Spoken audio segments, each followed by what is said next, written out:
La tandur ila sigaril khati'ah, walakin undur ila man asaita.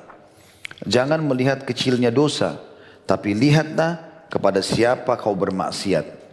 Tidak usah lihat kecilnya dosa itu, oh ini dosa kecil. Enggak, siapa yang sedang kita langgar ini. Itu adalah Allah subhanahu wa ta'ala.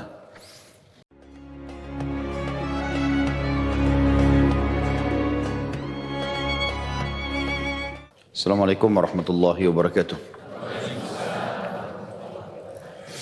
Alhamdulillah, selalu saja kita memuji Sang Pencipta Allah atas segala nikmat yang dilimpahkan kepada kita, termasuk bisanya kita menghadiri majlis ilmu ini.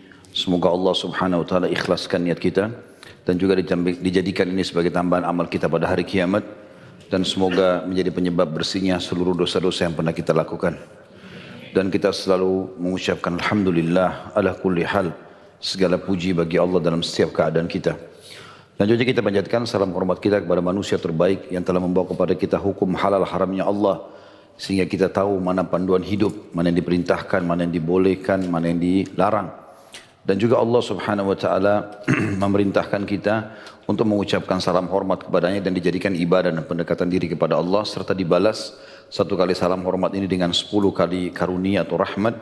Maka sangat wajar setelah mengucapkan Alhamdulillah kalau kita selalu mengucapkan juga salawat dan taslim kepada Nabi besar Muhammad sallallahu alaihi wasallam. Melanjutkan pada buku kita Kiat-Kiat Hijrah dari Kemaksiatan dan Istiqamah dalam Ketaatan. Di antara yang kita sedang bahas teman-teman sekalian dan masih berlanjut dari yang sebelumnya adalah subjudul dari buku kita ini, anggaplah dosamu itu besar. Karena memang penganggapan terhadap dosa itu dianggap remeh atau selalu menganggapnya kecil, ini berbahaya sekali.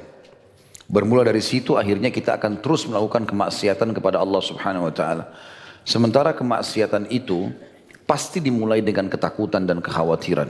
Gak ada orang yang mau menipu, mencuri, apa saja yang dilakukan dari pelanggaran-pelanggaran agama, kemudian dia mulai dengan keberanian. Umumnya semua biar profesional, pasti mereka diikuti dengan rasa takut.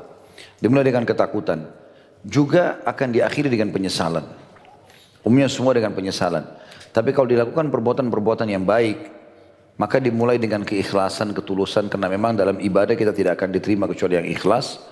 Juga tentunya akan berakhir dengan kebahagiaan.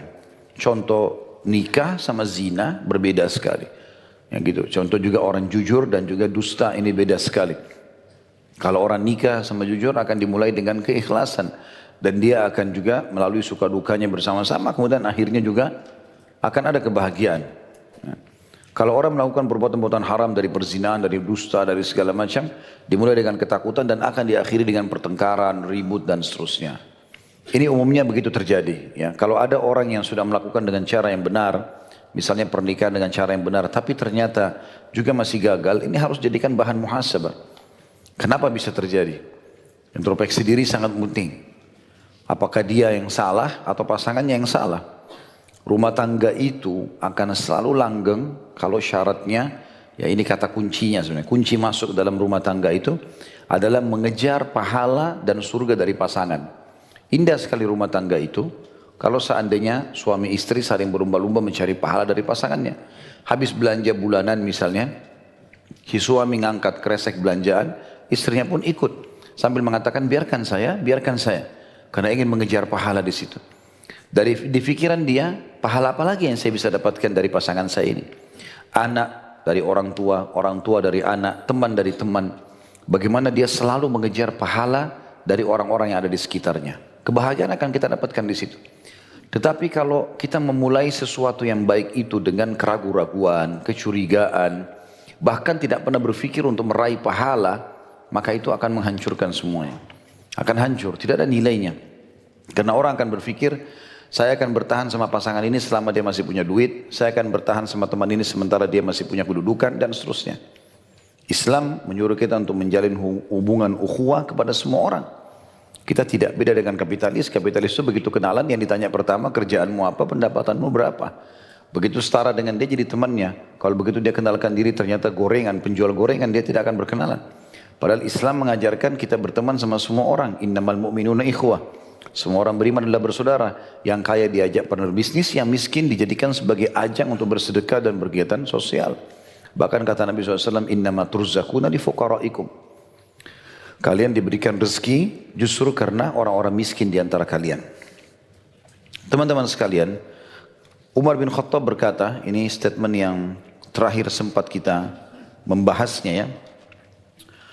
Di situ ditulis di halaman 23, Anda lihat apa yang mendorong Umar radhiyallahu anhu datang dan berdialog dengan Nabi SAW. Bukankah keinginan untuk membela agamanya, bertawaf di Baitullah dan beribadah kepada Allah? Ini cerita tentang waktu Nabi SAW ditahan di kesepakatan Hudaybiyah oleh orang-orang Quraisy. Maka Umar bin Khattab datang, kemudian mengajak berdiskusi Nabi SAW. Kenapa kita tidak masuk, kenapa begini dan begitu. Tetapi Umar masih merasa dan menilai sikap tersebut sebagai dosa.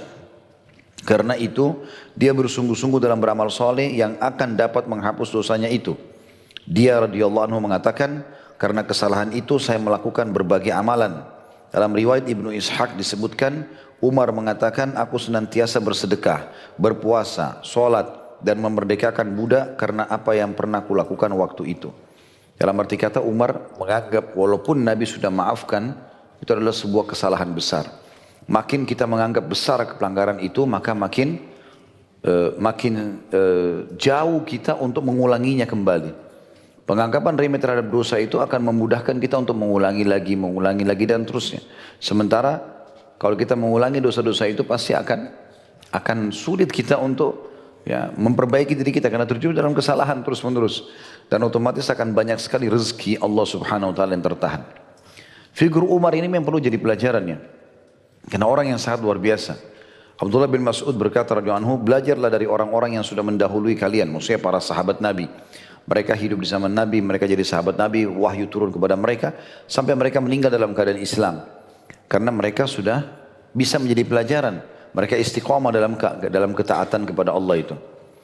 Umar bin Khattab ini saking pekahnya menjaga hubungannya dengan Allah Subhanahu wa taala, sampai-sampai walaupun dia di posisi raja, kalau ada teguran yang sampai kepada dia, walaupun dari masyarakat biasa, dia menerimanya. Ada sebuah kisah saya ingin sampaikan berhubungan dengan beliau. Ini banyak sekali ibrah dan pelajarannya gitu.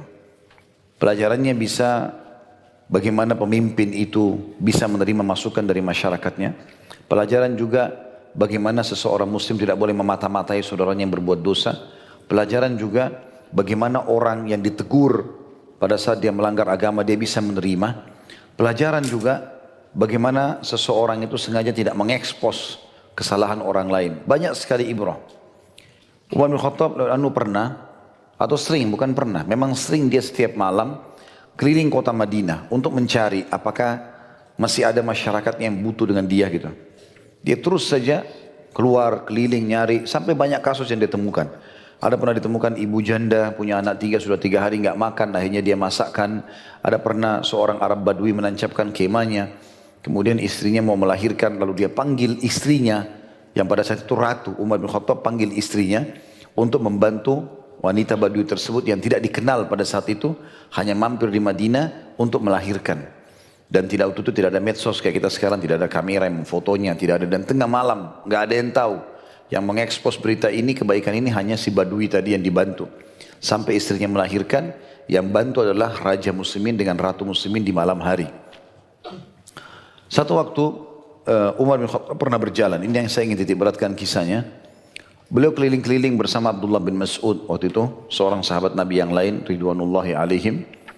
Waktu lewat di sebuah rumah di pinggiran Madinah, rupanya ada lampu. Kayak kita sekarang lampu zaman dulu orang sumbu dengan minyak gitu. Maka Umar pun lewat, lalu dari kejauhan dia lihat lampu, dia mengatakan pada Abdullah bin Mas'ud, kamu tunggu di sini. Saya ingin mengecek rumah itu. Dia sebagai pemimpin pada saat itu. Dia punya hak untuk meluruskan kesalahan, juga mengingatkan kebaikan. Intinya dia datang ke rumah tersebut, rupanya dia intip dari jendela, terlihat dari celah jendela itu, di dalam rumah itu ada seorang kakek tua, rambutnya sudah putih, jenggotnya putih, lagi mabuk, minum khamr. Di depannya ada seorang wanita lagi menari-nari, ya seperti seorang pelacur yang akan berzina sama si kakek ini. Maka si Umar marah tiba-tiba, dia dobrak pintunya, lalu dia marah sambil mengatakan, belum pernah saya lihat pemandangan seburuk malam ini. Kau sudah sangat tua, Lalu kau masih berpikir begini, minum khamr dan juga mau berzina? Lalu tiba-tiba orang tua itu mengucapkan kalimat yang membuat Umar bin Khattab membesarkan kesalahan dia. Merasa dia bersalah dan akhirnya dia tidak mau lagi melakukannya. Kata Umar, kata orang itu, wahai Amir Mukminin, wahai pemimpin orang-orang beriman, perbuatan anda lebih buruk daripada perbuatan saya. Kata Umar, memang perbuatan saya apa? Dia bilang, pertama anda memata-matai saya. Sementara Islam melarang untuk memata-matai. Saya bukan mabuk di pinggir jalan, dalam rumah. Salah iya. Tapi memata-matai kan tidak boleh. Allah bilang dalam Al-Quran, wala tajassasu, jangan memata-matai. Nabi bilang sallallahu alaihi wasallam dalam hadis, la tajassasu, jangan saling memata-matai. Yang kedua, anda masuk rumah saya tanpa izin. Maka Umar sebagai seorang pemimpin langsung faham dia melakukan amar ma'ruf nahi mungkar, tetapi ada hal batasan yang dia juga terabas. Artinya dia juga, orang itu berdosa, Umar juga berdosa. Seperti itulah kesannya. Maka Umar tunduk, lalu kemudian keluar dari rumah orang tersebut. Dengan penuh penyesalan, Umar terus membayangkan dosa itu sebagai hal yang akan Allah hukum, gitu kan? Sampai setelah beberapa hari si kakek tua itu datang ke majelis Umar. Datang, rupanya dia juga gelisah, dia datang. Waktu Umar lihat dari jauh, Umar mengatakan, sana yang baru datang, silakan maju ke depan. Dalam kisah ini dikatakan kakek itu maju dalam kondisi ketakutan. Takut Umar hukum di depan orang, takut dipermalukan gitu. Begitu duduk sebelah Umar, Umar langsung bisikin, demi jiwa Muhammad, demi zat yang telah mengutus Muhammad dengan benar, maksudnya demi Allah. Dia bisikin kakek itu, saya tidak akan pernah ceritakan apa yang saya lihat malam itu dari kamu. Termasuk kepada Abdullah bin Mas'ud, orang yang sedang temani saya. Jadi kayak sekretaris negara gitu. Saya nggak akan ceritakan. Jadi waktu Umar keluar dari situ, Umar tidak bilang sama Mas'ud, ini orang mabuk nih. Enggak. Dia keluar, Umar langsung pergi ke rumahnya, selesai. Malam itu bubar, ada lagi pengawasan, sampai Umar menemui kakek ini. Lalu si kakek itu mengucapkan, demi zat yang telah mengutus Muhammad dengan kebenaran, wahai Amir Mukminin, semenjak malam itu saya tinggalkan perbuatan dosa saya. Jadi bagaimana mereka saling menjaga masalah ini, bukan malah diekspos kesalahan orang gitu kan. Dan pada saat datang teguran, dianggap sebagai sesuatu yang besar bagi dia. Ini bahaya, nanti Allah akan hisab gitu. Saya tidak tahu pernah saya ceritakan atau tidak, tapi ada seorang ibu yang membuat Imam Ahmad rahimahullah nangis. Kisahnya itu Imam Ahmad didatangi oleh seorang ibu yang kerjanya ibu ini menenun kulit domba. Dan dia berkata, wahai imam, imam kalau kita sekarang kiai, ustaz, kerja saya menenun kulit domba dan saya selalu malam hari saya kerjain menenun, besok paginya saya jual. Lalu setelah jual saya sibuk dengan anak-anak saya, beri makan, urus mereka. Malam mereka tidur, saya kerja lagi. Dan setiap hari dari uang yang saya dapatkan itu saya selalu sisipkan untuk beli minyak sama sumbu. Supaya ada penerangan gitu. Dia bilang pada saat saya lagi, satu hari saya mau jual tenunan tidak laku. Sementara saya tidak bisa tinggal diam. Malam hari saya tidak punya uang untuk beli minyak, maka gelap. Saya terus berpikir, kira-kira seperti apa saya harus menjual besok. Saya harus menjahit malam ini, harus menenun. Tiba-tiba di depan rumah saya ada orang-orang yang menancapkan kemah, tenda untuk kemah, tancapin patok-patoknya. Lalu mereka pasang obor-obor yang besar sehingga jadi terang. Maka saya pun memakai cahaya penerangan itu untuk menenun. Lalu jadilah banyak tenunan saya. Besoknya, hari ini tepatnya waktu dia bertanya, dia bilang hari ini saya coba menjual tenunan tersebut dan laku. Ini uangnya semua. Tapi tiba-tiba terilhamkan dalam hati saya bertanya, halal gak tenunan ini? Karena semalam saya pakai penerangan yang bukan penerangan saya. Gitu loh. Begitu pekahnya dia. Maka Imam Muhammad nangis sambil mengatakan, demi Allah wahai ibu, sesungguhnya kemuliaanmu lebih daripada kami yang menggunakan imamah-imamah ini. Karena ulama dulu pakai imamah. Artinya walaupun ulama belum tentu sepekah dia gitu loh. Karena hati-hatinya gitu. Lalu Imam Muhammad mengatakan, tentu saja itu halal buat kamu. Karena penerangan pemerintah bisa dipakai untuk orang umum. Dan mereka tidak meletakkan itu dan dengan tujuan untuk melarang orang lain memakainya. Tetapi pekahnya ibu ini adalah pelajaran penting buat kita. Bagaimana seseorang harus hati-hati dengan apa yang akan dia dapatkan. Apa yang dia dapatkan itu halal atau tidak.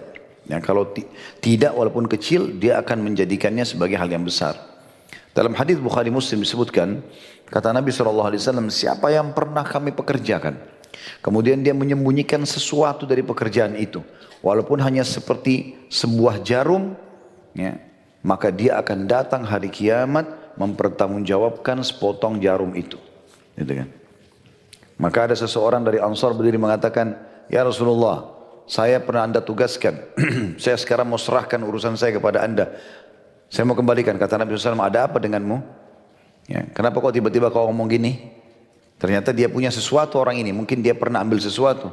Kata Nabi SAW, "Siapa yang kami pekerjakan, maka dia hanya boleh menikmati apa yang kami halalkan. Dan dia harus meninggalkan dan mengembalikan apa yang tidak halal buat dia." Semua harus bertakwa kepada Allah. Yang bukan punya kita jangan sentuh. Mau makanan, mau minuman, mau fasilitas, segala macam hal. Kemarin saya pulang umrah. Tentu tidak ada maksud riak dalam masalah ini, tapi berbagi saja. Saya pas pulang umrah, kebetulan duduk di bisnis kelas, ada di sebelah saya satu orang Saudi. Orang asing duduk sebelah saya. Kemudian sambil mau jalan, sudah mau take off, habis take off, setelah pas take off, saya berpikir mau charger handphone. Saya mau colok nih, itu saya colok di tempat kursi saya, ternyata nggak jalan listriknya. Gitu. Karena nggak jalan listriknya, saya coba berpikir tiba-tiba di benak saya, di sebelahnya ada colokan orang sebelah nih. Saya mau colok di situ. Tapi alhamdulillah waktu itu Allah buat saya peka, saya berpikir, orang ini kan bayar kursi ini utuh, termasuk colokan listriknya, kan buat dia. Kalau saya pakai, dia nggak halalin berdosa nih. Orangnya lagi tidur, saya nggak bisa izin sama dia. Nggak jadi, nggak usah cas, nanti di Jakarta aja gitu. Tapi bisa saja, karena kan dia bayar itu. Kan dia yang pakai fasilitas itu, dia yang bayar. Nggak boleh kita sembarangan pakai. Gitu kan? Main duduk sembarangan di kursi orang, pakai fasilitas orang, ini kan bahaya semua. Jadi kita harus bisa belajar menganggap sesuatu pelanggaran itu besar. Kalau hal yang kecil pun kita anggap besar, jadi kita takut terjerumus padanya, maka yang besar kita tidak akan berani lakukan, gitu kan? Mirip dengan ibadah. Kalau Bapak Ibu selalu sibukkan diri dengan amalan-amalan sunnah, sholat duha, sholat malam, sholat qobliyah, sholat wudu, segala macam, nanti sholat wajibnya terjaga dengan sendirinya.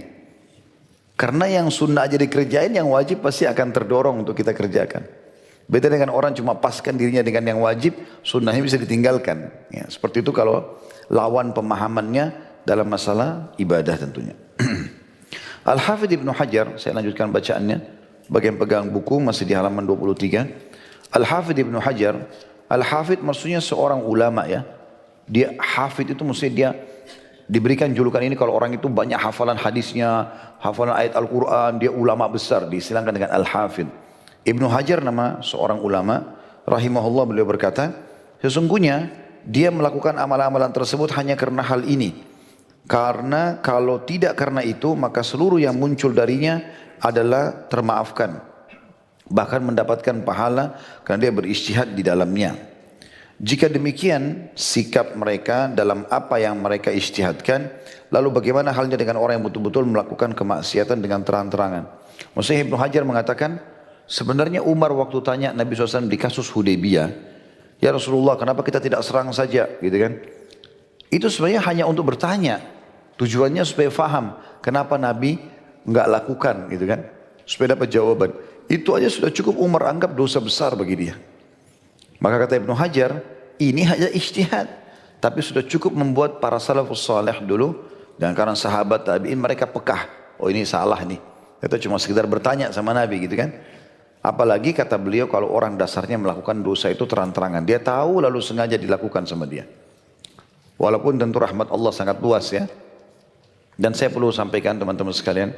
Di dalam majelis ilmu seperti ini, tidak ada hardikan, tidak ada yang menyalahkan.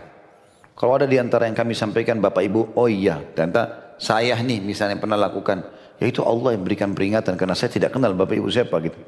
Ya, jadi tidak usah pekah menganggap oh ini Ustadz singgung saya, enggak. Karena kita bukan singgung siapapun. Kita sedang membahas tentang hukum agama. Karena saya duduk di sini dalam bahasa Indonesia, atau ada dai di Saudi pakai bahasa Arab, atau ada dai di Amerika pakai bahasa Inggris, bahasanya sama. Akan dibahas yang sama. Maka ini kaidah syar'i, hukum-hukum agama yang harus difahami gitu.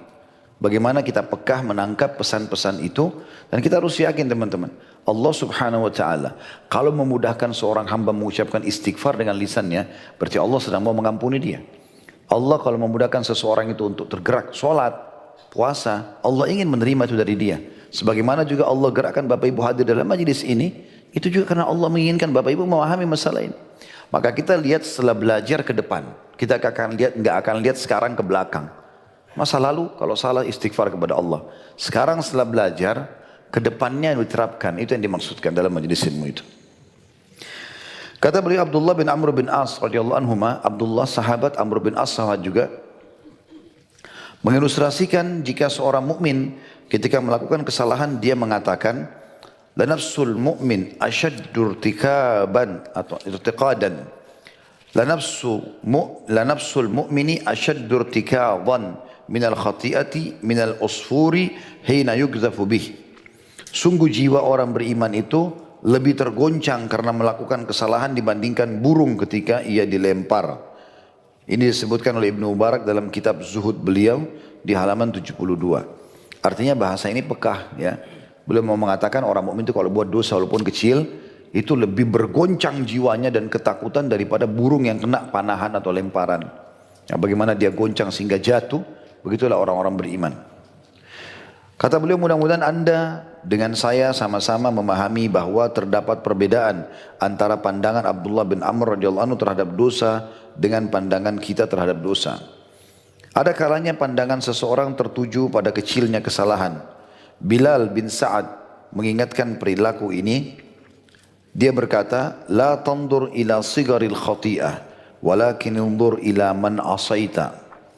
Jangan melihat kecilnya dosa, tapi lihatlah kepada siapa kau bermaksiat. Tidak usah lihat kecilnya dosa itu, oh ini dosa kecil. Enggak, siapa yang sedang kita langgar ini. Itu adalah Allah subhanahu wa ta'ala.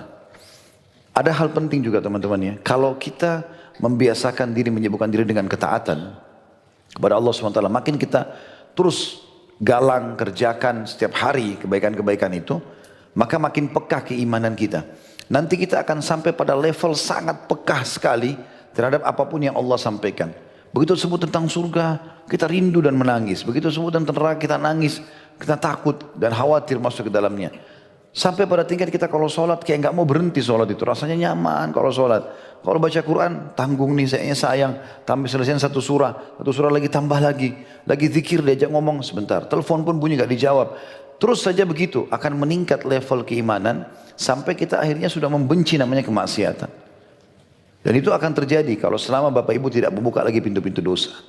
Masalahnya kadang-kadang kita masih mencampur adukan antara ini sama ini. Kita mau buat ketaatan ya, maksiat juga iya. Saya pernah bahasakan kalau masih ingat di majelis kita ini, saya bilang kalau Bapak Ibu mau hijrah, jangan setengah-setengah. Emang harus hijrah sekaligus. Jadi orang baik itu jangan setengah-setengah, nanggung gitu. Kalau dia masih mau hijrah, kakinya satu di tempat hijrah, satu di tempat maksiat, maka susah, dia nggak bisa melangkah. Karena yang satu bercahaya, yang satu penuh belepotan kotoran, nggak akan bisa gitu. Dia sekaligus jadi orang baik. Mau orang berkata apa, nggak usah pusing. Kamu berubah ya, kamu so alimnya, kamu begini, biarin dia ngomong gitu. Gak ada masalah. Karena yang akan dihisab adalah kita sendiri. Atha bin Abi Rabah rahimahullah menasihati seorang khalifah.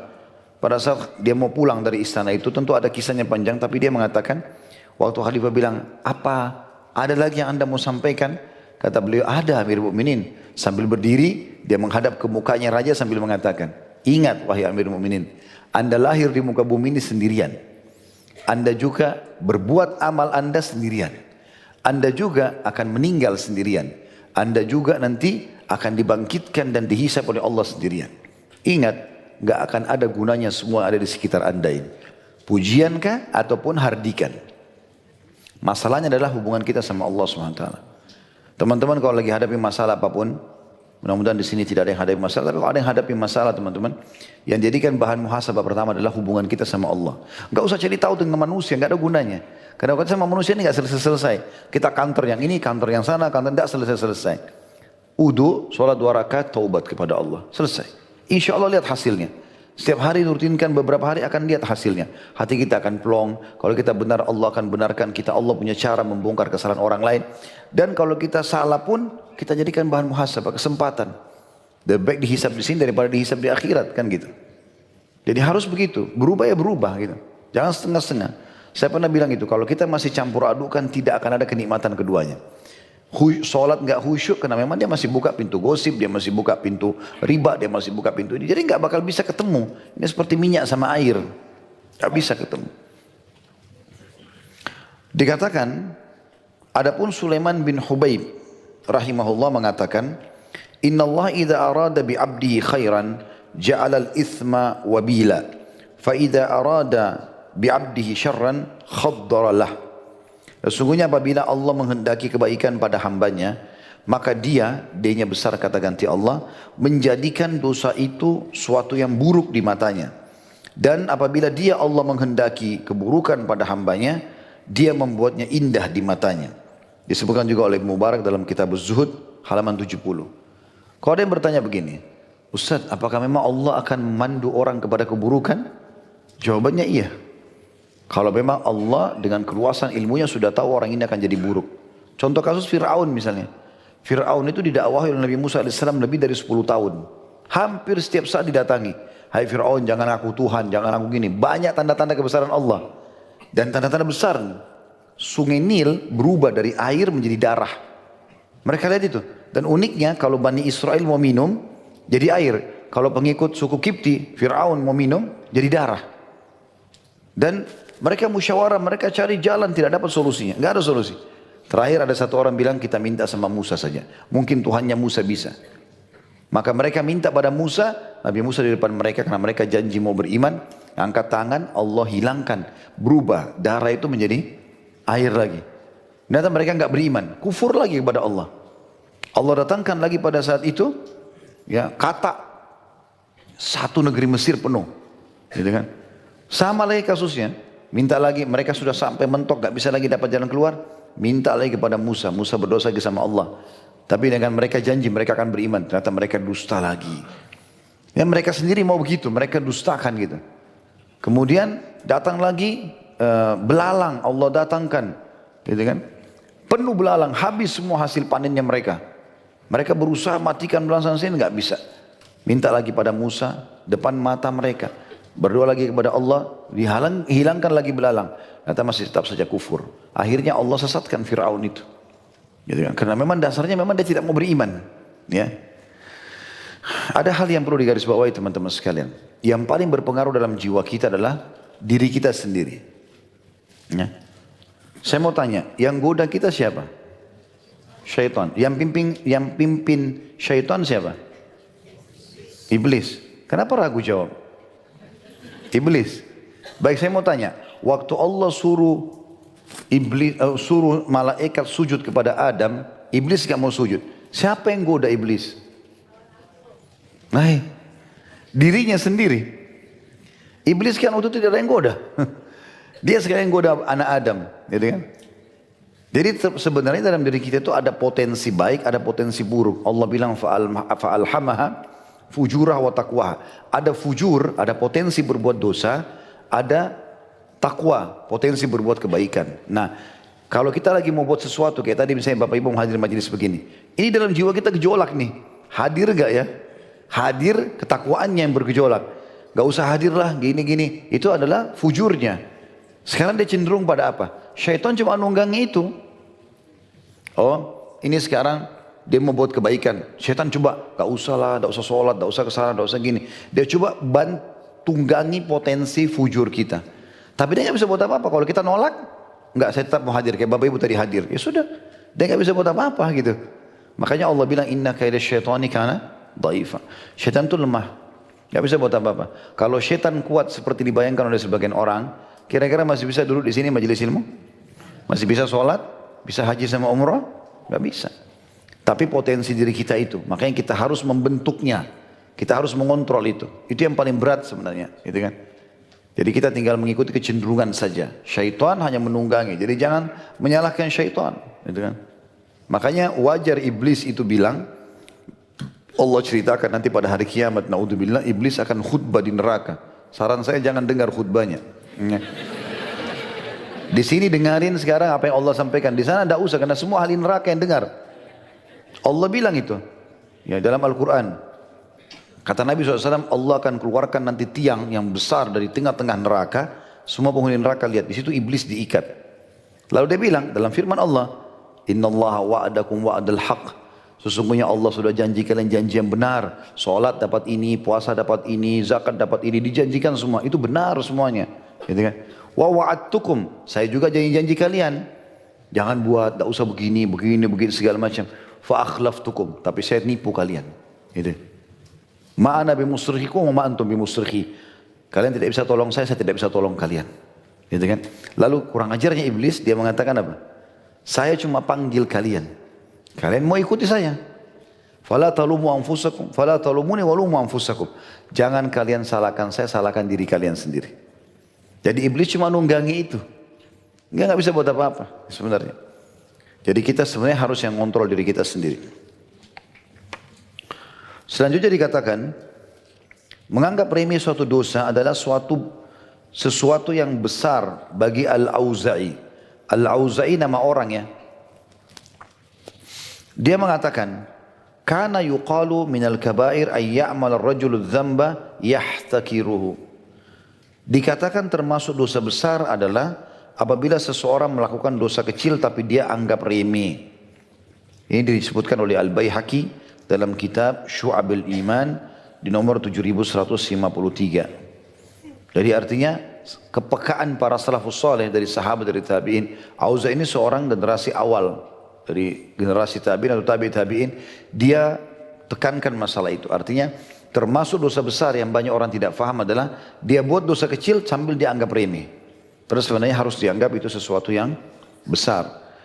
Rasionalnya gini, kalau Anda kerja di satu perusahaan, apapun pelanggaran perusahaan, ya, walaupun itu bukan pelanggaran besar, bukan mencuri, bukan segala macam, tapi misalnya telat datang dan yang lainnya, mungkin masih bisa dimaafkan oleh perusahaan, Anda tinggalkan. Tidak dikerjakan sama sekali.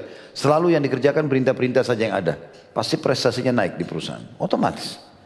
Tapi kapan dia lalaikan walaupun hal-hal yang telat sedikit, sering gitu, pulang juga begitu buru-buru segala macam. Ada pelanggaran-pelanggaran yang mungkin tidak sampai pada mengeluarkan dia dari perusahaan. Tapi dia langgar, tetap dianggap sebagai sebuah kekurangan. Maka bagaimana kita menjadi orang yang baik sekaligus patuh kepada Allah SWT. Jadi ketaatan itu untuk dipelajari dan diterapkan, pelanggaran itu untuk dipelajari dan dijauhi. Gak usah dicoba, gitu kan? Khamr haram, saya mau coba dulu rasanya. Gimana? Enak gak gitu? Kenapa Allah haramkan? Tidak perlu, untuk apa? Ya kan? Mirip dengan orang sudah tahu, kalau dia balap ugal-ugalan jatuh, kakinya patah. Enggak, saya coba dulu deh. Jatuh tuh mungkin patah enggak sih gitu ya? Jadi coba-coba, untuk apa dicoba? Enggak perlu gitu.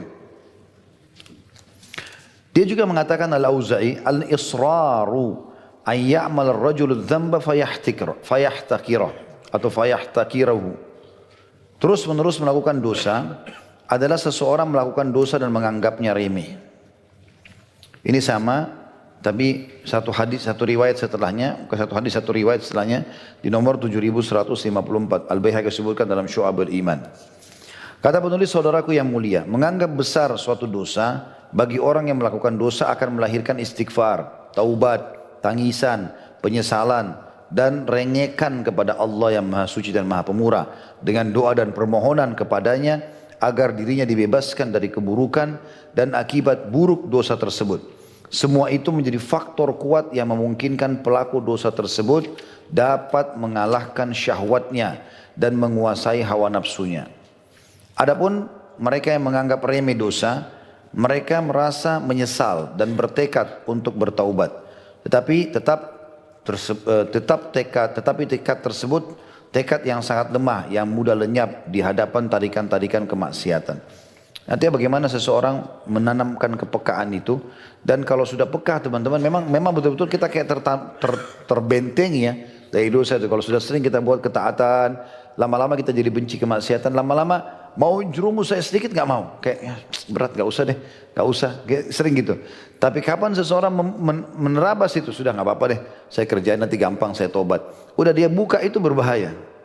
Saya rasionalkan begini, orang kalau buka pintu dosa itu seperti orang yang ada di pinggir jurang. Jurang ini dia lagi jalan, ada dua opsi supaya tidak jatuh.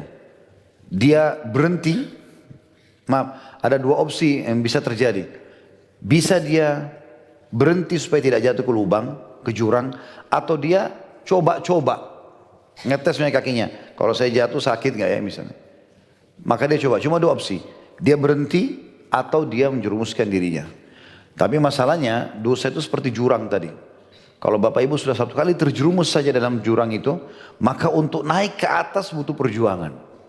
Kembali kepada keimanan yang pertama itu butuh perjuangan luar biasa. Ya, kalau bahasa sederhananya, misal Bapak Ibu pernah tersentuh dengan sebuah ceramah tentang neraka misalnya. Lalu mulailah tutup aurat, mulailah, oh ini saya mendapatkan haram nggak boleh nih, saya mulai coba berhijrah, gitu kan? Berjalanlah kita dengan cobaan-cobaan suka dukanya kehidupan, kita tetap istiqomah. Satu waktu ada kesempatan berbuat kemaksiatan. Lalu kita terjerumus dalam dosa itu. Padahal kita terjerumus teman-teman sekalian. Untuk kembali kepada level iman yang pertama, nggak cukup lagi dengan mendengarkan ceramah yang sama. Harus ada pendongkrak yang lebih besar. Itu sulitnya gitu. Makanya menjaga keimanan itu sangat luar biasa. Dan yang paling pertama Allah angkat dari seorang hamba pada saat dia buka pintu kemaksiatan adalah cinta terhadap ibadahnya hilang. Itu dulu dia jadi nggak mau. Sudahlah nggak usah sholat, nggak usah sholat malam, nggak usah sholat duha, nggak usah istighfar, nggak perlu sedekah. Itu gampang nanti orang lain aja dibantu. Itu sudah tanda-tanda dia berbuat dosa Allah angkat. Karena kalau orang beriman dia tidak mau luputkan itu. Bahkan dia merasa menyesal kalau ada satu orang miskin lewat dia nggak sempat bantu. Ketinggalan sholat sunnah aja, aduh sayangnya ya kayak ada sesuatu yang mahal hilang dari dia. Nah, itu orang beriman. Dan itu akan hilang kepekaan itu kalau orang sudah buka pintu dosa. Apalagi kalau dia terus terjerumus. Terus terjerumus. Ini bahaya sekali. Ya. Maka harus lebih hati-hati dalam masalah-masalah seperti ini. Baik, kita masuk ke subjudul yang lain. Kata penulis, berhati-hatilah terhadap dosa-dosa yang dianggap remeh. Berhubungan dengan penjelasan yang telah lalu mengenai menganggap besar suatu dosa ialah rasa takut dari dosa-dosa yang dianggap remeh. Rasulullah SAW memperingatkan keras akan hal itu dan membuat suatu permisalan yang mendalam. Disebutkan dari Sahal bin Sa'ad radhiyallahu anhu, dia mengatakan, dia berkata, Rasulullah SAW bersabda, Iyyakum wa muhakkarat, Iyyakum wa muhakkaratid dunub, ka qaumin nazalu fi batni wadin, faja'a dha bi'udin, wa ja'a dha bi'udin, hatta andaju hubzatahum wa inna muhakkaratid dunub, mata yu'khadu biha sahibuha tuhlikhu. Berhati-hatilah kalian terhadap dosa-dosa yang dianggap remeh. Ah kecil, nggak apa-apa gini. Seperti kaum yang singgah di perut lembah. Jadi perumpamannya seperti ada satu kelompok orang, komunitas orang berhenti di satu lembah. Lalu seseorang datang membawa ranting dan seseorang lainnya lagi datang membawa ranting. Sehingga mereka dapat mematangkan roti mereka. Jadi misalnya satu kaum ini turun di satu lembah. Zaman dulu orang kalau mau masak, mereka apalagi kalau dalam perjalanan padang pasir mereka butuh ranting-ranting. Nah ini kalau mereka punya komunitas biasanya mereka saling cari, ayo menyebar yuk cari ranting-ranting kering. Mereka nyebar lah, yang ini bawa satu potong ranting, yang ini 5 rontung, yang ini satu tumpukan, tergantung. Lalu dikumpulkan, lalu dibakar, jadi bakaran lalu mereka bisa memanaskan roti mereka. Kata Nabi SAW diberikan perumpamaan, sesungguhnya dosa-dosa yang diremehkan itu ya seperti ranting-ranting tadi, walaupun satu kecil. Tapi karena banyak terkumpul akan bisa menyalakan api yang besar. Kapan saja pelakunya dihukum karenanya, maka dosa-dosa itu dapat membinasakannya. Dosa-dosa dapat, ini hadis diriwayatkan oleh Ahmad jilid 5 halaman 331, At-Tabarani dan juga Al-Baihaqi sebutkan dalam Syu'abul Iman. At-Tabarani meriwayatkan dan Al-Baihaqi sebutkan dalam Syu'abul Iman nomor 7267. Ya. Juga Ibnu Mas'ud meriwayatkan bahwa dia berkata, Iyyakum wa muhakkaratid dunub, fa innahunna yajtami'na 'ala ar-rajuli hatta yuhliknahu. Wa inna Rasulullah SAW daraba lahum mathalan kamathali qaumin nazalu ardan falat, fahadara sani'ul qaum, وجعل الرجل ينطلق فيجيء بالعود والرجل يجيء بالعود حتى جمعوا سوادا وأججوا نارا وأندجوا ما قذفوا فيها. Berhati-hatilah kalian terhadap dosa-dosa yang dianggap remeh, karena sungguhnya hal itu berhimpun dalam diri seseorang hingga ia membinasakannya. Sesungguhnya Rasulullah SAW membuat permisalan mengenai hal itu, yakni seperti kaum yang singgah di tanah kosong, lalu dimulailah aktivitas mereka, membuat makanan maksudnya. Maka seseorang pergi lalu membawa ranting, seseorang lagi datang membawa ranting, sehingga mereka mengumpulkan ranting yang banyak dan menyalakan api serta dapat mematangkan apa yang mereka lemparkan ke dalam api tersebut. Diriwayatkan Ahmad jilid 1 halaman 402. Jadi teman-teman, para salafus saleh dulu, mereka itu sangat peka sampai kalau terjadi sesuatu pada dia di rumahnya atau dirinya sendiri, ketidaktenangan dia jadikan sebagai bahan muhasabah. Dia istighfar, dia taubat. Dia juga tanya istri sama anaknya, kalian buat salah enggak? Ditanya sama dia, ada salah enggak? Kalau ada salah, ayo istighfar nih. Kenapa kok tiba-tiba hari ini sempit rezekinya?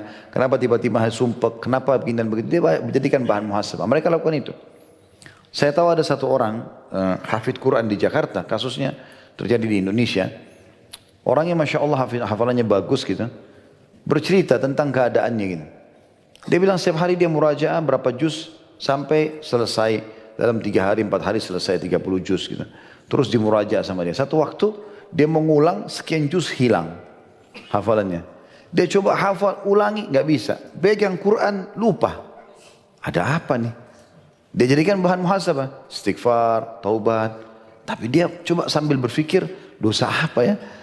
Ternyata enggak, menurut dia enggak ada.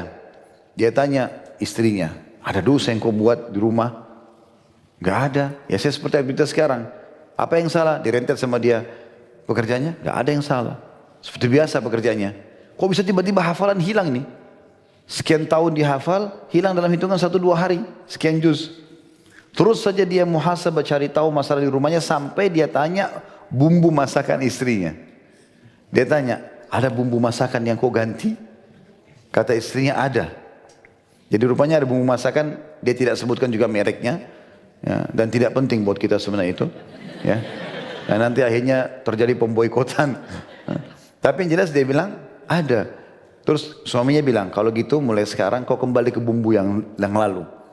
Tinggalkan dulu bumbu ini, dibuang aja di sampah, ganti bumbu yang. Kata suaminya, begitu diganti bumbu masakan, besok hafalan saya kembali. Iya, itu pekahnya orang terhadap penyebab-penyebabnya. Nah kadang-kadang kita tidak jeli dalam memahami pelanggaran-pelanggaran yang ada gitu. Baik, selanjutnya dikatakan, kata beliau ini adalah permisalan yang sangat mendalam dari manusia yang paling fasih, yaitu Nabi Muhammad SAW mengenai bahaya terhimpunnya dosa-dosa pada diri seseorang hamba. Sebuah ranting atau 2 ranting mungkin tidak berarti apa-apa. 1 ranting, 2 ranting tidak berarti apa-apa. Tetapi kalau sudah terkumpul menjadi ranting yang banyak, maka ia akan menjadi kayu bakar yang dapat menyalakan api dan mematangkan makanan. Karena itulah Ibnu Mu'taz mewasiatkan hal itu, mensinyalir makna tersebut, khallidz dzunuba saghiraha wa kabiraha fahuwa tuqa wasna kamashin fawqa ard asyauki yahdharu ma yara la tahkiranna saghirah innal jibala minal hasa. Jauhilah dosa-dosa kecil dan yang besar, semua tinggalkan. Itulah ketakwaan. Di takwa itu patuh sama Allah, bukan cuma tinggalkan dosa besar, kecil pun tidak mau dikerjakan, bahkan sampai pada tingkat makruh pun tidak mau dikerjakan. Makan minum berdiri makruh, tapi para salafus saleh nggak mau kerjain. Ulama hadis itu teman-teman, ulama hadis, kalau ada orang ahli hadis dilihat minum dan makan berdiri, padahal makruh, itu dianggap cacat dalam penerimaan hadisnya. Padahal makruh, karena orang kalau tinggalkan makruh, berarti yang haram pasti dia tinggalkan, kan gitu, otomatis. Kalau dia tinggalkan yang makruh, oh ini cuma makruh, makruh kan dikerjakan tidak apa-apa, ditinggalkan dapat pahala. Dia nggak mau lakukan, walaupun makruh. Berarti yang haram dia akan jauhi. Sebagaimana tadi saya kasih contoh, lawan pemahamannya adalah kita kalau sibuk kerjakan sunnah yang wajib otomatis kita akan kerjakan. Lalu dia mengatakan, jauhilah dosa-dosa yang kecil dan yang besar, itulah ketakwaan. Bertindaklah layaknya orang yang berjalan di atas tanah yang penuh dengan duri, maka dia berhati-hati terhadap apa yang dilihatnya. Jangan sekali-kali engkau remehkan dosa kecil, karena sungguhnya gunung-gunung yang besar berasal dari kerikil atau batu-batu kecil. Rasulullah SAW mengingatkan istri beliau, Ummul Mukminin Aisyah radhiyallahu anha, dari hal ini seraya bersabda kepadanya, Ya Aisyah, Iyyaki wa muhaqqaratil a'mal fa innallaha minallahi taliba. Wahai Aisyah, berhati-hatilah terhadap perbuatan-perbuatan dosa yang dianggap remeh, karena sungguhnya akan ada yang menuntutnya yang datang dari sisi Allah. Hadis ini riwayat Ibnu Majah nomor 4243, Ad-Darimi 2626. Dan Al-Haythami menyebutkan dalam kitab Az-Zawaidnya, sanadnya sahih dan para perawinya thiqah. Ya, artinya Nabi SAW ingatkan, dosamu kecil pun tetap Allah sudah siapkan hukuman untuk membersihkan dosa kecil itu. Makanya teman-teman kita tahu hadis-hadis tentang masalah wudu misalnya, yang kata Nabi SAW, siapa yang berwudu dengan sempurna maka akan berjatuhan dosa-dosanya bersama dengan tetesan air terakhir. Baik, sekarang kalau kita tiap hari wudu, tiap batal wudu, tiap mau sholat wudu, berarti dosa kita sudah bersih semua? Belum tentu. Mungkin memang dosa-dosa kita lebih banyak daripada itu semuanya. Gitu kan? Semua itu pembersihan Allah siapkan. Setiap langkah masjid, pengampunan dosa, setiap perbuatan amal saleh apapun bisa jadi pembersihan dosa, istighfar membersihkan dosa. Semua itu manfaatnya memang karena menghilangkan bekas-bekas dan dosa-dosa yang sudah pernah kita lakukan. Gitu.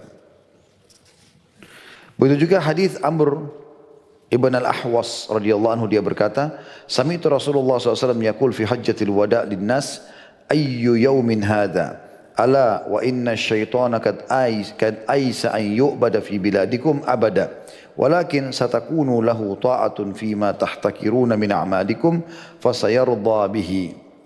Aku mendengar Rasulullah SAW bersabda pada haji wada', haji perpisahan, dikatakan wada' karena Nabi haji sekali itu dan juga setelahnya beliau meninggal. Beliau berkata di haji wada' kepada segenap manusia, hari apakah ini? Titik-titik. Maksudnya hadisnya panjang.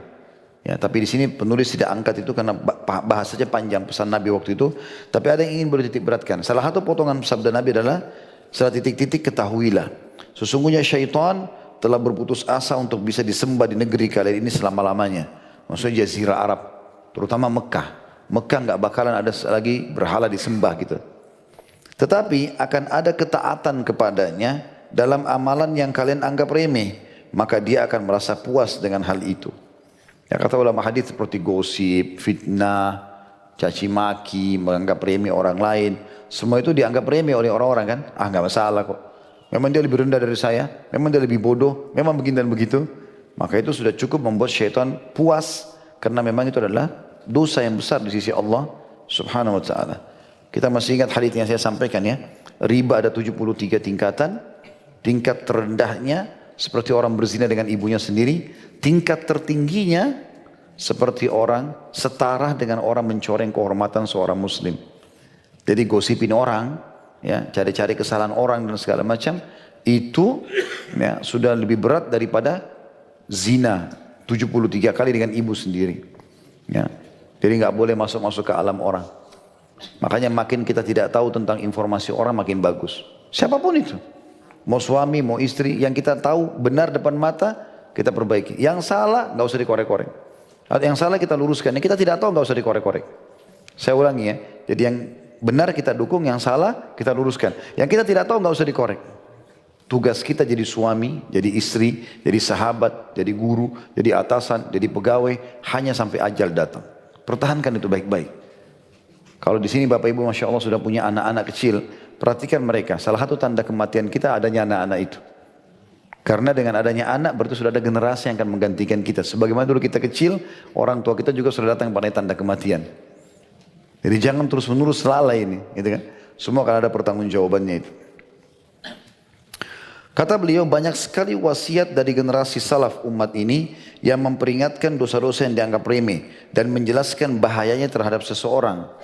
Ka'ab ini sahabat Nabi radhiyallahu anhu berkata, "Innal 'abda la yudhnibu adh-dhanba as-saghir wa la yandam 'alayhi wa la yastaghfiru min, faya'dhumu 'inda Allah hatta yakuna mithlu at-tawt wa ya'malu adh-dhanba al-'azim fayandamu 'alayhi wa yastaghfiru minhu fayasghuru 'inda Allah azza wa jalla hatta yaghfira lahu." Sesungguhnya seseorang hamba benar-benar melakukan dosa kecil, tapi dia tidak menyesal. Dosa-dosa kecil tapi dia, dosa nggak apa-apa, nggak usah istighfar, nggak nyesal. Dan tidak pula beristighfar karenanya. Maka dosa itu menjadi besar di sisi Allah, sehingga menjadi besar seperti gunung. Sementara seorang hamba yang melakukan dosa besar, lalu dia menyesal dan beristighfar kepadanya, maka dosa itu menjadi kecil di sisi Allah Subhanahu wa taala sehingga dia pun mengampuninya, maksudnya Allah mengampuninya. Ini diriwayatkan oleh Baihaqi dalam Syu'abul Iman nomor 7151. Al-Fudail bin Iyad juga rahimahullah, ini salah satu ulama tabi'in. Fudail bin Iyad salah satu perampok jalanan dulu, lalu taubat. Subhanallah, setelah dia taubat menjadi ulama besar. Kalau tadinya perampok jalanan gitu. Dan setiap kali perkataan nasihat selalu ada saja perkataan beliau rahimahullah. Dan sahabat dekatnya namanya Abdullah bin Mubarak mengatakan, sungguh pada diri Fudail ada tanda-tanda kebesaran Allah. Dulunya penjahat, sekarang taubat, dan betul-betul Allah janjikan orang bertobat akan diberikan petunjuk dan Allah akan berikan rezeki. Terbukalah bagi Fudail jalan-jalan halal setelah dia taubat. Dia mengatakan, biqadri ma yasghuru dzambu indak kama ya'dhamu indallah, kadza ya'dhamu indallah, wa biqadri ma ya'dhamu indak kadza yasghuru indallah. Sejauh mana kau menganggap kecil dosamu, maka sejauh itu pula dosamu menjadi besar di sisi Allah. Dan sejauh mana kau menganggap besar dosamu, maka sejauh itu pula dosamu menjadi kecil di sisi Allah. Ini disebutkan oleh Al-Baihaqi dalam Syu'abul Iman nomor 7152. Juga Hasan Basri rahimahullah berkata, bahwasanya dia berkata, man amila hasanatan wa in saghurat awrathathu nuran fi qalbihi wa quwwatan fi amalihi. Wa in amila sayyi'atan wa in saghurat fahtaqaraha awrathathu dhulman fi qalbihi wa dha'fan fi amalihi. Barang siapa yang melakukan kebajikan, ketaatan walaupun itu sunnah misalnya, meskipun kecil, maka hal itu akan menimbulkan cahaya dalam hatinya dan kekuatan dalam amalnya. Kayak Bapak Ibu hadir majelis ilmu begini, sebentar bubar pasti beda imannya, terasa otomatis. Bukan karena saya, karena Allah SWT. Maka itu akan muncul cahaya yang akan membuat kita lebih kuat beramal dari sebelumnya. Makin kita pupuk, maka makin kental tentu keinginan untuk beramal. Jika dia melakukan perbuatan buruk, sebaliknya, meskipun kecil, dosa walaupun kecil, namun dia menganggapnya remeh, maka hal itu akan menimbulkan kegelapan dalam hatinya dan kelemahan dalam amalnya. Dia otomatis jadi malas beribadah. Makanya Abdullah bin Umar pernah menjadikan bahan muhasabah. Dia bilang, saya pernah melakukan dosa kecil yang saya anggap kecil sekali. Sudah cukup membuat Allah mengharamkan saya sholat subuh di masjid 1 bulan. Jadi Allah tidak buat dia mau sholat subuh. Tidak bisa, bangun sudah terbit matahari. Itu dianggap efek daripada dosanya. Sebulan dia bilang hilang. Sampai sebagian ulama mengatakan, kalau kau mau tahu dosamu sudah dibersihkan atau belum oleh Allah, gitu kan? Perhatikan bagaimana kepekaan kau terbangun di malam hari dan di waktu subuh. Kalau kita terkaget tengah malam terus terpikir untuk sholat malam, itu tanda kebaikan. Berarti apa yang kita sudah mohon kepada Allah bisa saja Allah ijabah, karena memang waktu itu diijabah doa. Begitu juga pada saat bangun sholat subuh, karena Nabi SAW mengatakan siapa yang sholat subuh berjamaah di masjid, dia akan ada di bawah naungan Allah, dilindungi Allah sampai besok pagi.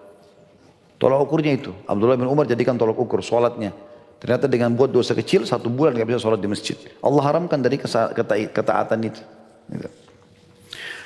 Abu Ayyub al-Ansari, sahabat Nabi yang mulia radhiyallahu anhu berkata, "Innar rajula la ya'malul hasana yattakilu 'alaiha wa ya'malul muhakkarat hatta ya'ti Allah wa qad akhtarathu. Wa innar rajula la ya'malu sayyi'ata fayafraqu minha hatta ya'ti Allah amina." Sesungguhnya seseorang benar-benar melakukan amal kebajikan dan dia menyandarkan keselamatan padanya dan dia melakukan perbuatan-perbuatan dosa yang dianggap remeh hingga dia datang kepada Allah dalam keadaan perbuatan-perbuatan dosa yang dianggap remeh tersebut telah membahayakannya. Dan sesungguhnya seseorang benar-benar melakukan amal keburukan tapi dia menyesalinya sehingga dia datang kepada Allah dalam keadaan aman. Ini artinya kalau pernah berbuat dosa, bertaubat, dan itu akan mengamankan dia tinggal istiqomah sampai mati. Dan orang kalau pernah membuat ketaatan maka dia tinggal menjaganya. Yang rugi adalah orang yang pernah taat kemudian dia tinggalkan ketaatan tersebut kepada kemaksiatan.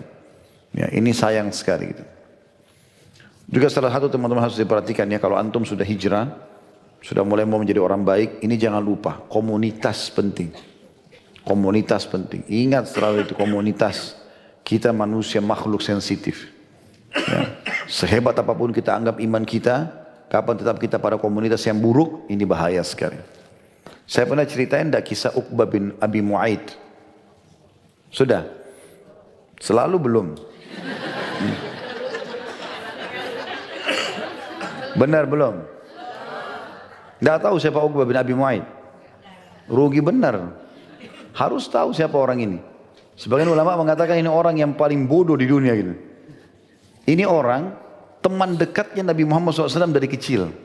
Sahabat dekatnya Nabi. Tapi waktu Nabi dinobatkan jadi Nabi dan mengumandangkan Islam, dia belum mau masuk Islam. Saat itu dia undang Nabi ke rumahnya. Begitu datang ke rumahnya, dia undang, ayo makan Muhammad. Kata Nabi SAW, saya enggak mau makan sampai kau syahadat. Nabi ajak dia syahadat. Kalau kau syahadat saya mau makan. Maksudnya Nabi ini ingin tamak supaya dia masuk Islam. Karena ini temannya dari kecil. Kata Uqbah, sudahlah Muhammad, ini bukan saatnya kau sampaikan agamamu. Kata Nabi, saya tidak mau makan kalau kau tidak syahadat. Syahadat dia. Setelah syahadat, dia masuk Islam, tersebar berita. Salah satu tokoh Mekah masuk Islam.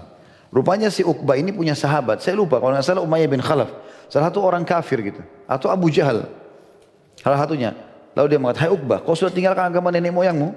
Kata Uqbah, tidak. Loh, tersebar berita kau syahadat depan Muhammad. Dia bilang, enggak. Saya cuma enggak enak, Muhammad tamu saya. Dia suruh saya syahadat. Untuk dia makan, maka saya syahadat. Kata dia, kalau begitu buktikan kalau kau tidak masuk Islam. Karena sekarang tersebar berita nih. Sekarang kau pergi ke dekat Ka'bah, Muhammad lagi ada di sana, bilang iklanin kalau kau bukan dalam agamanya dan saya mau kau ludahi wajahnya Muhammad. Begitu. Uqbah lakukan demi untuk menjaga persahabatannya dengan orang kafir sama dia. Dia datang, dia nyatakan lalu dia ludahi. Pada saat itu Jibril bawa ayat Al-Quran. Ayat ini turun sementara Uqbah masih hidup. Bahwasanya dia pasti masuk neraka. Ya. Allah mengatakan, a'udzu minasyaitonir yauma ya'addu adh-dhalimu 'ala yadayhi. Nanti pada hari kiamat si zalim ini turun pada Uqbah, dianggap oleh Allah zalim. Gitu kan? Sudah syahadat tinggalkan. Dia akan hari kiamat gigit jarinya. Yaqulu sambil dia berkata, ya laitani ittakhadtu ma'ar rasuli sabila. Coba saya ikuti jalannya Rasul. Ya laitani lam attakhid fulanan khalila. Coba saya tidak jadikan fulan itu sebagai sahabat dekat saya. Laqad adallani 'ala dzikri ba'da idh ja'ani. Dia telah menyesatkan saya setelah datang kepada saya peringatan. Tak boleh teman-teman. Kita boleh kenal semua orang, iya. Sahabat dekat nggak bisa lagi. Kita sensitif. Hati kita ini peka. Dengar yang sedih kita sedih. Dengar yang senang kita senang. Gampang sekali. Saya sudah sering ingatkan. Telinga kita ini peka. Kita bisa bedain mana suara besar, suara kecil seketika. Mata kita bisa bedain mana terang, mana ya redup seketika. Ya, hidung kita bisa bedain busuk, wangi seketika. Seketika. Oh ini wangi, oh ini busuk seketika. Kita peka. Jangan bilang saya tidak terpengaruh, mustahil. Dulu majelis ilmu begini 2 jam, terpengaruh pasti. Sebagaimana dulu 2 jam di diskotek terpengaruh. Pasti. Gak mungkin tidak. Jangan bilang saya tidak terpengaruh, toh besok saya ikut pengajian, gak bisa. Iman itu kalau kita terus pupuk, ya seperti kue atau es krim yang kita lapis-lapisin terus. Dia makin numpuk makin banyak gitu kan, makin bagus. Tapi kalau tidak, Bapak Ibu misalnya taruh es nih, terus kemudian ditaruh lagi apa mungkin sesuatu yang panas atau kotoran, baru nanti mau ditutupi lagi dengan es, kotoran itu akan ada di situ, nggak bisa dibiarkan. Maksiat itu adalah kotoran, jangan dibiarkan. Bahasa saya yang lain, dosa itu sebenarnya seperti racun, amal soleh seperti susu. Kalau susu 1 gelas seperti gelas air saya ini, ditetesin 1 tetes saja racun sudah cukup merusaknya. Dan subhanallah. Sebenarnya obat racun susu. Tapi 1 tetes susu, 1 tetes racun tidak bisa diobati dengan 1 gelas susu. Mungkin 1 gentong pun belum tentu cukup. Padahal itu, karena itu racun tadi, bahaya. Tidak usah dicoba, gitu. Tidak usah dilakukan. Pernah dilakukan, sekarang bertobat, sekarang berpindah kepada yang lebih baik lagi. Saya sudah pakai bahasa Indonesia ini. Saya harap bisa difahami. Ya. Jangan lagi keluar, oh kayaknya Ustaz. Tadi Ustaz ngomong gitu, iya sih, tapi ini nggak ada lagi tapi. Jangan negosiasi, gitu. Mau jadi orang baik harus seketika. Makanya teman-teman selalu yang menonjol itu, saya lihat teman-teman saya prestasi di kampus dulu, yang menonjol di ranking 1, juara 1, juara 2, memang punya prinsip mereka. Apapun godaan teman-teman yang lain, malas-malasan, pergi jalan-jalan, dia nggak mau ikut, dia tetap mau begitu. Betul, ranking 1, juara 1. Dia komitmen dengan itu, maka jadi baik dia. Selanjutnya Ibnu Qayyim berkata rahimahullah, jika dia tahu demikian, lalu seorang hamba menganggap kecil kemaksiatan, Ya betul sampai sini ya. Ya. Ibnu Qayyim berkata rahimahullah, Ibnu Qayyim ini muridnya Ibnu Taimiyah ya.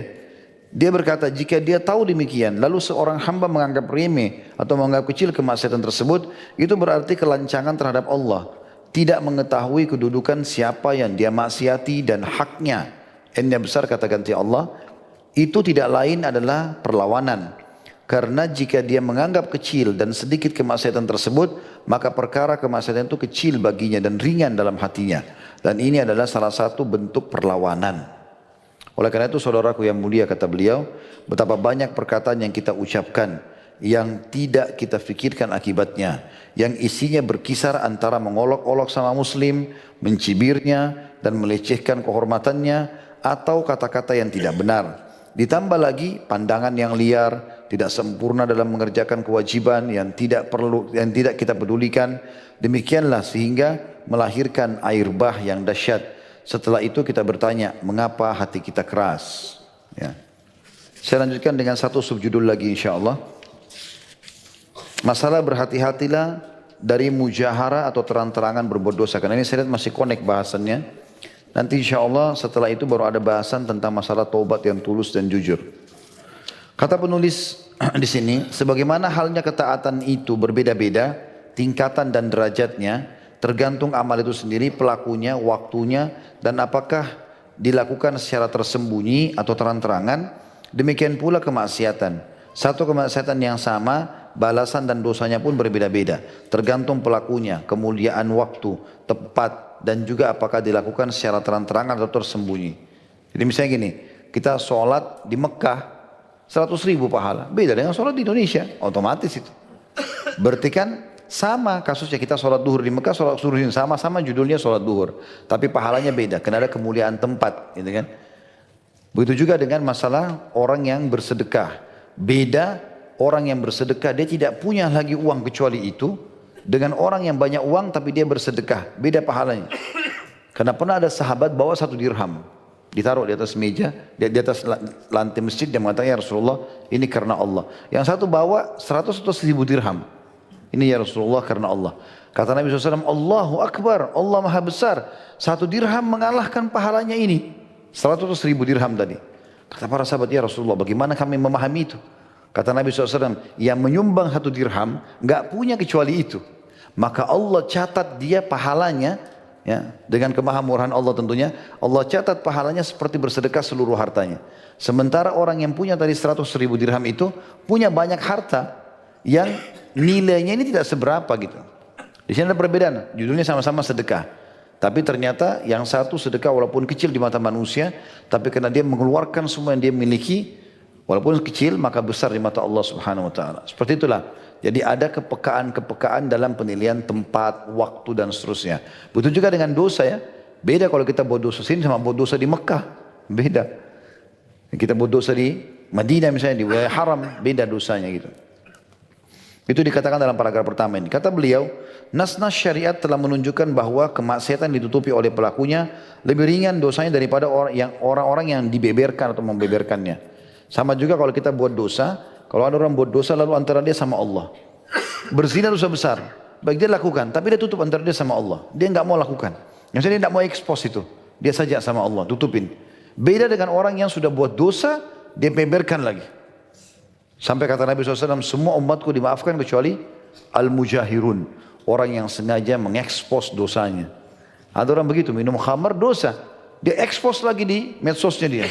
Lagi minum khamar, lagi begini, lagi begitu. Dari Abu Hurairah radhiyallahu anhu bahwasanya dia berkata, aku mendengar Rasulullah SAW bersabda, kullu ummatin mu'afan illa al-mujahirin. Wa inna minal mujahara ay ya'mala rajulu bil-laili amala. ثم يصبح وقد ستره الله فيقول يا فلان عملت البارحة كذا وكذا وقد بات يستره ربه atau ربه ويصبح يكشف ستر الله منه. Semua umatku bisa dimaafkan kecuali orang-orang yang melakukan dosa secara terang-terangan. Dan sungguhnya termasuk melakukan dosa secara terang-terangan ialah seseorang melakukan satu perbuatan buruk pada malam hari, dia zina, dia mencuri, dia apa saja malam hari. Kemudian Pada pagi hari dosanya telah ditutupi oleh Allah, namun dia sendiri yang berkata pada teman-temannya, wahai fulan, tadi malam aku telah melakukan begini dan begitu, atau demikian dan demikian. Pada malam hari Tuhannya telah menutupi kesalahannya, tapi pada pagi hari dia malah membuka tabir Allah yang menutupinya. Hadis riwayat Bukhari nomor 6069 dan Muslim 2990. Dan termasuk hal yang tidak dimaafkan oleh Allah. Jadi nggak boleh ekspos, nggak boleh berbangga dengan dosa itu.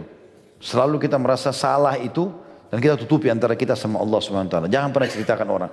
Allah nggak buka, jangan kita ceritakan. Al-Bukhari telah memasukkan hadis ini ke dalam bab satr al-mu'min ala nafsih, atau terjemahannya upaya seorang mukmin menutupi dosanya sendiri. Beliau juga mengemukakan dalam bab ini hadis Ibnu Umar radhiyallahu anhuma, anna rajulan sa'alahu kaifa sami'ta Rasulullah SAW yaqul fi najwa, qala yadnu ahadukum min rabbih hatta yadha'a kanafahu alayhi fayaqul amilta kada wa kada fayaqul na'am wa yaqul amilta kada wa kada fayaqulu na'am fayukarriruhu thumma yaqul inni satartu alayka fid dunya fa ana akfiruha laka al-yawm. Artinya bahwa seseorang telah bertanya kepada Abdullah bin Umar, kepadanya maksudnya Abdullah bin Umar radhiyallahu anhuma, bagaimana engkau mendengarkan Rasulullah SAW bersabda tentang berbisik?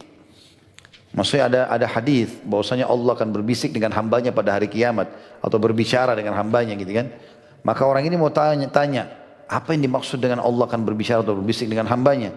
Maka Abdullah bin Umar menjawab, Nabi bersabda, yang pernah menyampaikan, salah seorang dari kalian akan berada dekat dari Tuhannya sehingga dia Allah letakkan tirainya di atasnya. Maksudnya Allah tutupi dia di hari kiamat. Dia dipanggil berbicara sama Allah.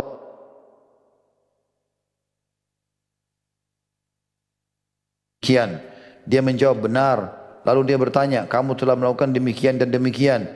Malah dia menjawab benar. Maksudnya hamba itu mengakui dosa-dosanya. Orang tersebut mengakuinya. Kemudian Allah berfirman, sungguhnya aku telah menutupi kesalahanmu di dunia dan aku akan mengampuni dosa-dosamu itu sekarang. Makna hadits ini adalah di dunia kau sudah lakukan tapi kau tidak pernah cerita orang, maka karena itu sekarang aku maafkan. Maksudnya di akhirat. Makanya tidak boleh bangga-bangga. Itu si fulan saya sudah tipu tuh. Oh saya pernah tidur sama si fulan itu. Dan seterusnya. Diekspos sama dia. Mungkin orang tidak tahu kesalahannya. Ya. Hadis ini riwayat Bukhari nomor 6070. Ketika Allah menguji salah seorang hambanya sehingga dia dikalahkan oleh nafsunya yang mengajak kepada keburukan dan mengajaknya untuk melakukan kemaksiatan dan mengerjakan perbuatan haram, dan dia bersembunyi dari orang-orang yang menutupkan tabir, yang menutupi dirinya, ketika itulah hendaklah dia menutupi dirinya dengan tabir Allah dan tidak menyibak tabir tersebut. Artinya paragraf ini, kalau ada orang sampai terjun pada dosa dan Allah tidak buka itu kepada orang-orang, maka tidak ada orang yang tahu kesalahannya. Paling tidak dia harus menutupi diri dia dengan antara dia Allah SWT. Jangan dia buka tabirnya Allah itu, di mana Allah sudah tutupi kesalahannya. Orang mukmin yang takut kepada Tuhannya, mengagungkan serta memuliakannya, jika dirinya terjerumus dalam kemaksiatan dan akhirnya melakukan apa yang dia lakukan, maka dia membenci kemaksiatan tersebut dan dia tidak menceritakan hal itu kepada orang yang dekat ataupun apalagi orang yang jauh. Lalu bagaimana mungkin dia bercerita bahwa dirinya telah melakukan dosa demikian dan demikian? Semakna dengan ucapan, wahai fulan, tadi malam aku telah melakukan demikian dan demikian. Ialah apa yang dilakukan sebagian pemuda ketika berjumpa sahabat atau saudaranya. Dia bercerita kepadanya, bukan untuk membangga-banggakan dan melawan Allah dengan kemaksiatan, tapi dia membungkus hal itu dengan bungkus pengaduan dan disertai dengan pertanyaan mengenai solusi serta mencari jalan keluar. Perbuatan tersebut di samping bertentangan dengan adab syar'i dan menyibak tabir Allah, dia juga menciptakan keteladanan yang buruk atau menganggap ringan kemaksiatan di hadapan orang lain. Maksudnya kalau ada orang buat dosa, sementara Allah tutupi, ada orang pada saat dia faham pun riwayat ini dia mengatakan, enggak, saya sebenarnya bukan buka aib saya hanya mau cerita. Gitu kan? Maka di sini penulis mengatakan, perbuatan tersebut di samping bertentangan dengan adab syar'i juga menyibak tabirnya Allah. Allah kan sudah tutupi. Saya pernah bilang teman-teman, kalau curhat hanya kepada Allah, konsultasi pada ahlinya iya. Pada ustadz-ustadzah iya, konsultasi sama mereka. Sakit pada dokter. Bukan semua orang ini. Kalau semua orang diajak ngomong ini jadi masalah. Bahkan ada yang unik, kadang-kadang orang tanya masalah rumah tangga kepada orang yang gagal rumah tangga. Bagaimana bisa? Apa yang akan dia berikan masukan? Cerai seperti dia kan gitu. Atau orang tanya tentang sukses usaha tapi pada orang yang gagal, bangkrut. Nggak bakal bisa. Kalau ada orang rumah tangga sampai 70 tahun suami istri tidak cerai, nah itu dijadikan contoh, datang ke dia tanya. Jadi kan itu pengalaman, bagus gitu. Bukan orang yang gagal di sini. Saya ulangi kata beliau, perbuatan seperti ini di samping bertentangan dengan adab syar'i dan menyibak tabir Allah, dia juga menciptakan keteladanan yang buruk atau menganggap ringan kemaksiatan di hadapan orang lain. Ketika pelaku perbuatan itu jiwanya tertimpa penyakit, maka dia melakukan hal itu atau selainnya dengan beralasan karena keterbatasan dirinya, dengan mengingatkan dirinya bahwa si fulan pernah melakukannya dan demikian pula kebanyakan pemuda. Meskipun keseluruhannya, inilah yang diungkapkan lisan keadaannya meskipun bukan dengan lisan mulutnya. Ya. Di samping menampakkan kemaksiatan dan keteladanan yang buruk, maka sahabatnya tak kalah melakukan kemaksiatan tersebut akan ganti mengadu kepadanya dan bersekutu bersamanya dalam rahasia. Akhirnya, dua orang tersebut saling bersekutu dalam perkara yang sama, yakni dalam hal saling mengadu. Kemudian permasalahannya berubah menjadi tolong menolong dalam dosa dan permusuhan serta bekerja sama maksiatan. Betapa banyak perilaku ini menjadi faktor penyimpangan sebagian pemuda dan kesesatan mereka, padahal sebelumnya mereka istiqomah dan mendapat petunjuk. Semakna juga dengan ucapan ini, aku tanda kutip, aku telah melakukan demikian dan demikian tadi malam. Ialah pengaduan seorang pemuda kepada orang yang lebih tua usianya dan lebih matang ilmunya dari kalangan yang selalu dia lihat setiap saat. Sikap ini meskipun pengaduan untuk solusi dan nasihat, namun ini bertentangan dengan adab syar'i dan logika rasa malu yang senantiasa membawa kebaikan. Hari berganti hari, sementara orang tersebut telah menjauhi kebodohannya dan tidak lagi bermaksiat kepada Tuhannya, tapi dia merasa bahwa gambaran kemaksiatan tersebut telah terpatri dalam ingatan sahabatnya yang akan tetap abadi, tidak dapat dihapus oleh hari-hari dan tidak pula terkubur oleh kelupaan. Jadi kalau misalnya teman-teman buat maksiat, ini makna paragraf semua tadi. Kalau kita buat dosa lalu kita cerita sama orang, anggap kita cuma mau curhat saja sama dia. Dia bukan ahlinya, bukan orang yang faham agama bisa berikan solusi. Dia cerita-cerita. Mungkin dia dengan ilmunya yang terbatas dia mengatakan, ya kau kan normal-normal saja, kau kan masih muda, kau kan begini dan begitu. Bisa saling dukung di sini. Akhirnya dua-duanya bisa mendukung perbuatan maksiat itu. Dia pun nanti temannya kalau buat masalah juga curhat sama dia. Teruslah mereka saling dukung-mendukung dalam kemaksiatan, gitu kan? Yang lebih parah sekarang, anggap berjalan waktu dia taubat kepada Allah. Bagaimana temannya yang pernah diajak curhat, yang sudah menganggap perbuatan itu boleh-boleh saja. Maka di sini dia punya PR baru lagi, bagaimana harus memperbaiki teman-temannya supaya tidak jadi dosa jariah buat dia. Kan itu rentetan kenapa? Karena awal sudah mulai banyak cerita kepada orang-orang. Ada orang teman-teman saya lihat subhanallah ini bahasa kiasan aja ya.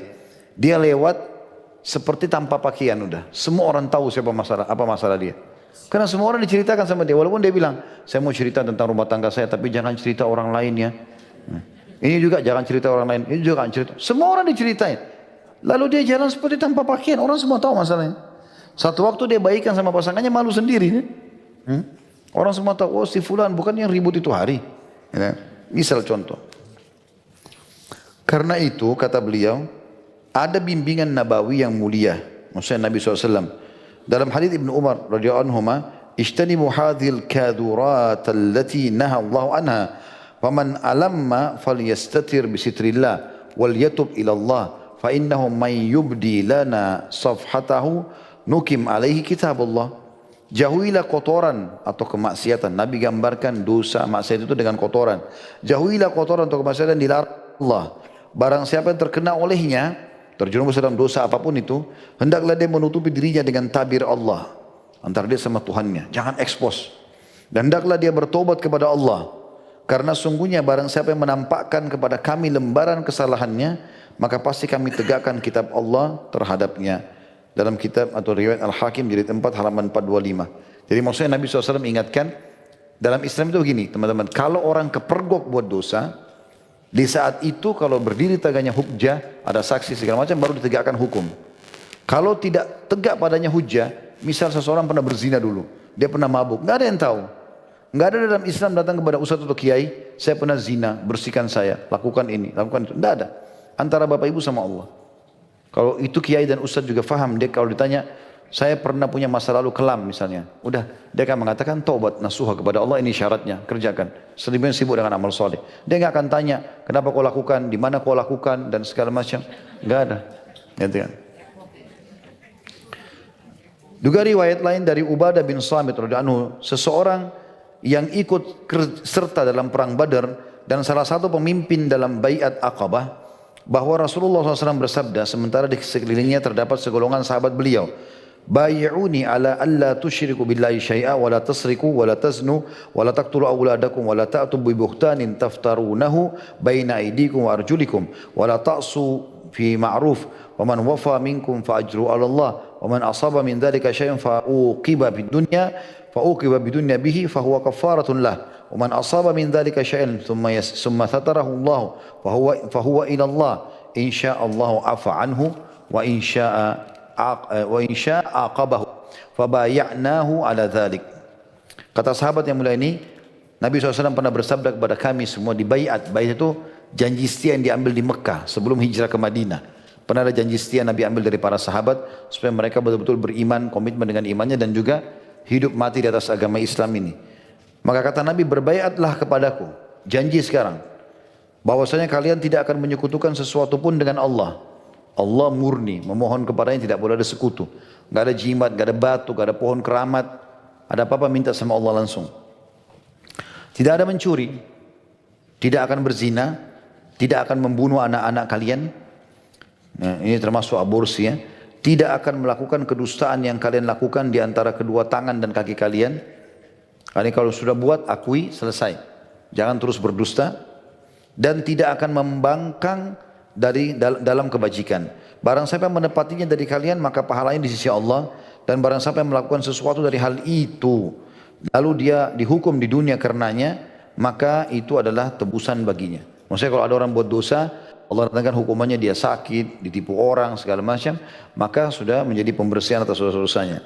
Dan barang siapa yang melakukan sesuatu dari hal itu, kemudian Allah menutupinya, maka urusannya terserah Allah.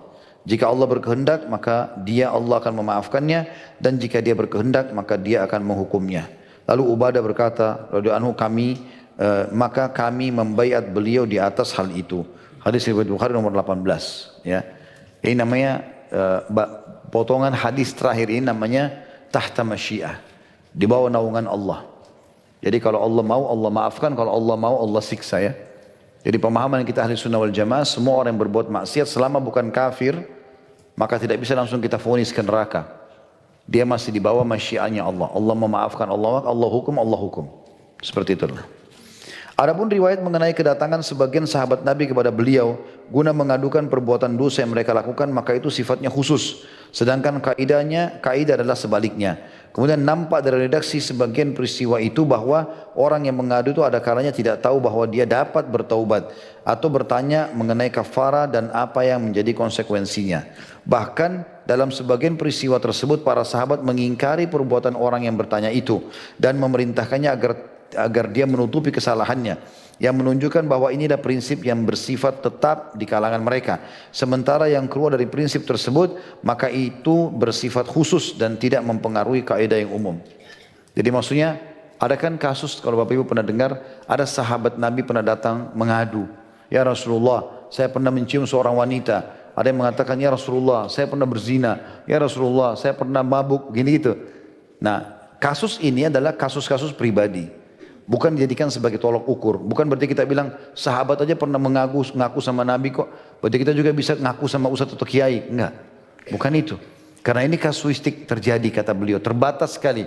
Itu pun memang Allah subhanahu wa ta'ala mudahkan mereka datang mengeluh supaya menjadi sebuah hukum nanti bagi umat Islam. Turun wahyu yang meluruskan atau memberikan solusi bagi mereka. Tapi umumnya sahabat-sahabat faham semua dosa Nabi perintahkan supaya ditutupi. Enggak boleh diekspos gitu.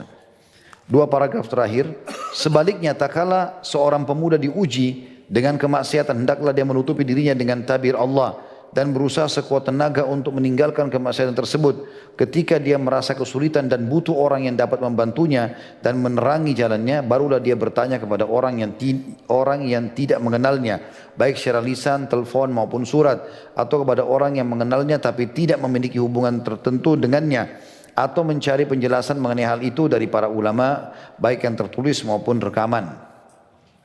Adapun bila semua pintu itu tertutup dan dia terlihat atau melihat dirinya di antara dua pilihan, kemaksiatan terus berjalan atau menghancurkan dirinya, atau meminta saran teman dekatnya yang dia ketahui memiliki solusi dan obat dengan izin Allah, maka itu tetap sifatnya khusus, tidak boleh menjadi kaidah umum dan arahan yang terus dilakukan. Wallahu alam. Maksudnya kalau betul-betul teman-teman punya maksiat, lalu belum tahu solusinya, harus menyampaikan kepada seseorang pun, dia harus pilih orang tertentu. Itu pun darurat sekali. Dia hanya menceritakannya untuk mendapatkan solusi saja dari permasalahannya. Ingat teman-teman, permasalahan rumah tangga kita yang kita jalani 10 tahun, 15 tahun.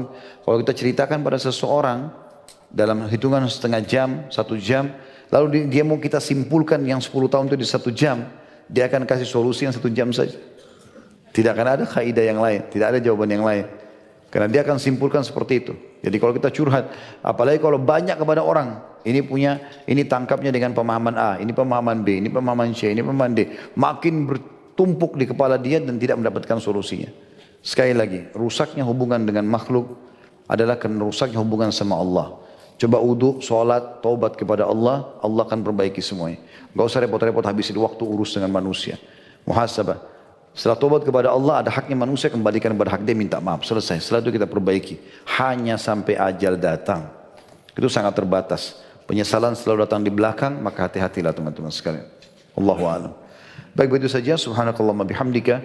Asyhadu an la ilaha illa anta astaghfiruka wa atubu ilaik. Assalamualaikum warahmatullahi wabarakatuh.